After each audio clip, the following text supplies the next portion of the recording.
José Guilherme Melchior, tivemos Roberto Campos, a gente tivemos pensadores sim, de direita no passado, embora esquecidos por boa parte dessa moçada aí que está chegando e tal, no tal do movimento conservador. Mas eu queria te perguntar o seguinte, o que acontece? Me permite, na verdade eles não são esquecidos, eles são sufocados pela espiral do silêncio. Perfeito. Eles são sufocados pela espiral do silêncio porque tudo aquilo que ameaça, simplesmente ameaça os interesses do globalismo, né? Esse que a gente costuma chamar de globalismo, essa também chamada nova ordem mundial, que é esse movimento de pessoas absurdamente ricas, influentes, que são simplesmente viciadas na sensação de poder que experimentam quando controlam tudo que ameaça os interesses dessa gente de manter isso, eles sufocam de uma forma sistemática, desumana, né? Eles controlam mídia, eles controlam editoras, eles controlam as grandes empresas, eles controlam as verbas, eles controlam os políticos porque eles elegem, toda aquela burocracia que existe em torno da eleição justamente para impedir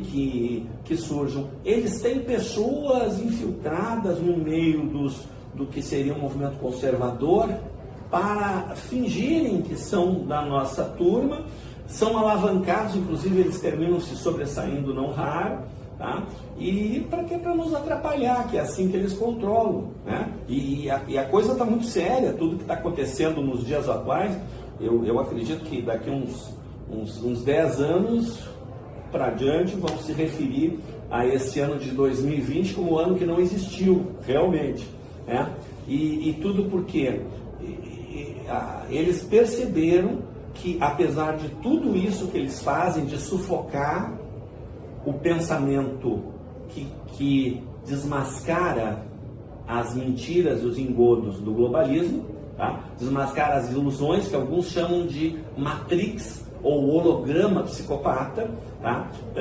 Todas essas, apesar de tudo que eles fizeram durante todo esse tempo e de todo o poder que eles exercem, a verdade aflora. Ela é teimosa como a água, rio abaixo, fogo, montanha acima, né? A verdade aparece. E eu dizia lá atrás... É filha do tempo, né? É filha do tempo. E eu dizia lá atrás que as pessoas nos chamavam de louco quando nós começamos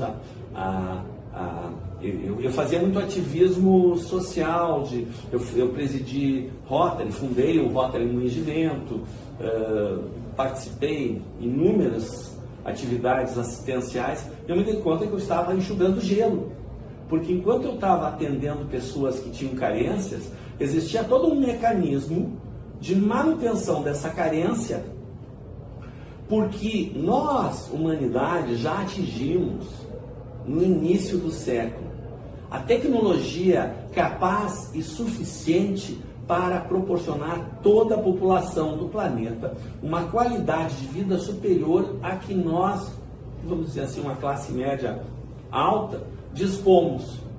E isso não acontece porque no momento que acabar a carência, acaba o motivo do mimimi, da coisa toda que fazem esses operadores, né?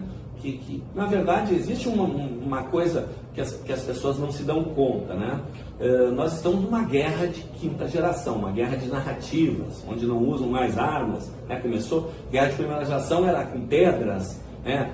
Paus improvisados, depois começa a propulsão, né? Lanças aperfeiçoadas para ir mais longe, flechas, depois vem armamento de fogo, né? Depois vem o armamento de fogo de repetição, vem a destruição em massa, né? Mas não, a guerra hoje não se ganha sem dar um tiro, só com a desinformação.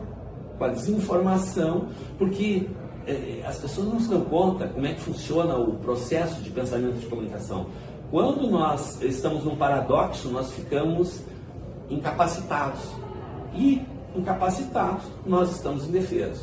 Quando nós sentimos medo, nós estamos incapacitados, porque o medo faz com que a nossa fisiologia canalize energia para o cérebro réptil, lutar ou fugir.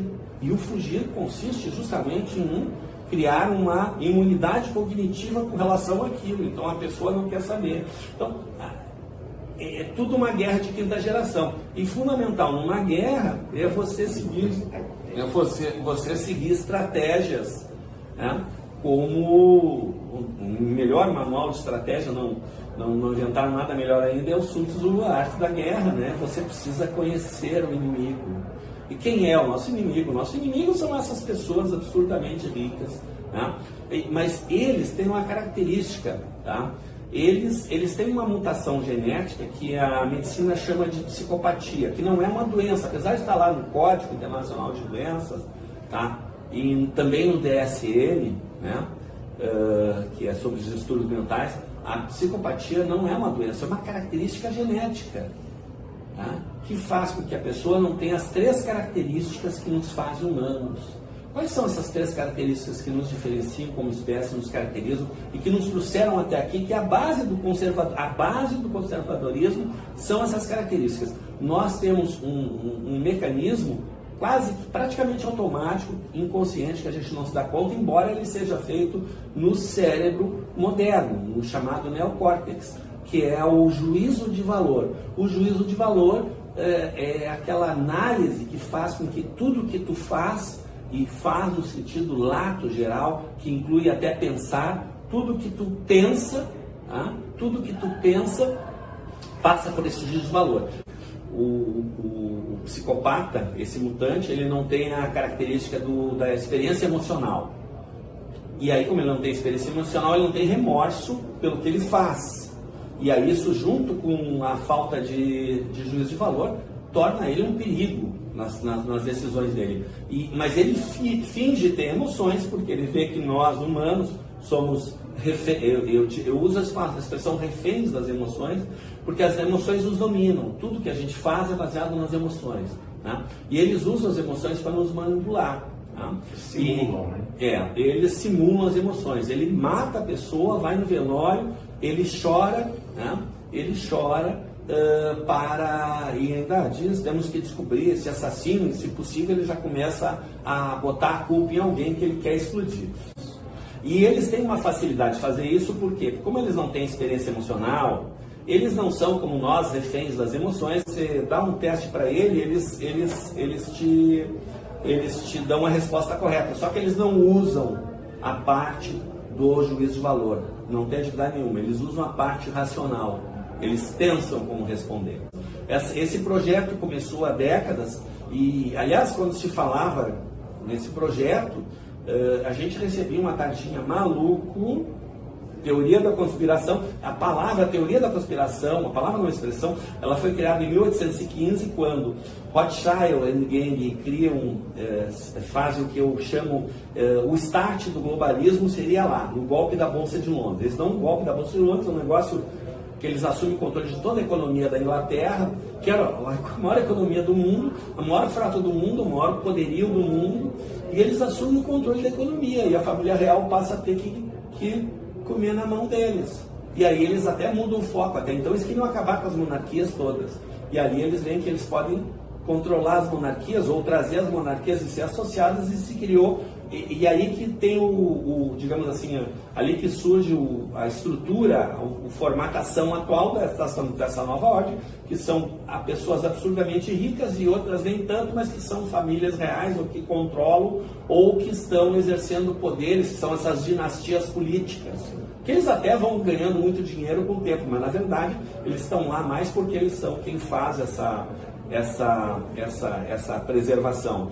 E o que acontece? Algumas pessoas começam a desconfiar pela forma como aconteceu o golpe, e que aconteceu, e começam a falar, e aí eles já na época possuíam o controle da mídia, né, controlavam a mídia, e tinham toda a rede de desinformação, que era o pessoal que espalhava os boatos e que fazia o assassinato de reputação de quem eles queriam acabar, né? Já existia aquilo há mais de 200 anos, vejam, nós estamos lidando com pessoas.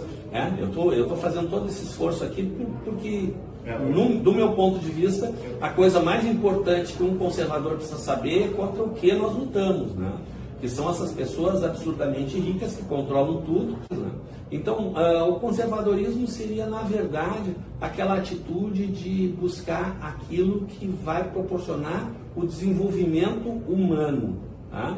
E tendo em mente que toda a doutrina do socialismo, que na verdade foi criada, a palavra comunismo nasceu de uma reunião de banqueiros.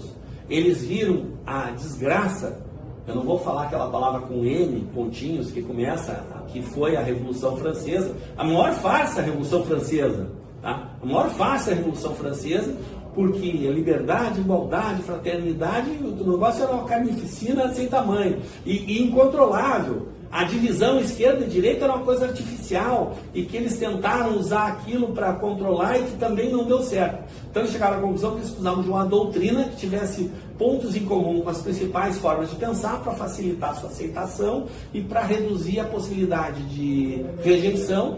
Então, pontos em comum, comunismo. Então, toda essa doutrina ela é uma ficção que parte do pressuposto, de que nós podemos pegar um pedaço de esterco pelo lado limpo, e de que as coisas podem ser ótimas. Não existe. A vida é uma competição, e competição sempre vai ter os que perderam. A vida é uma competição.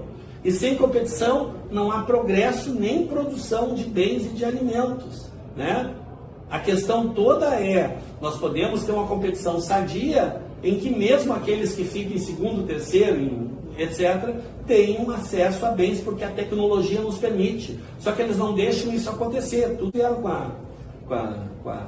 essa coisa aí do vírus chinês, e todo o terror em volta, porque o terror faz o quê? A pessoa fica com medo, não consegue pensar e nada mais funciona. Até a saúde. O medo, ele baixa a vibração e faz com que a pessoa pegue uma doença, tá? Enfim, fique mal, qualquer vírus pega, além da questão da alimentação funcional, que é muito, mas são muitos assuntos, mas basicamente você precisa conhecer o inimigo. Eu quero fazer um documentário só sobre ti. Eu vou ter que fazer um documentário só sobre ti, porque os assuntos que o senhor abordou, eu tenho estudado bastante sobre isso.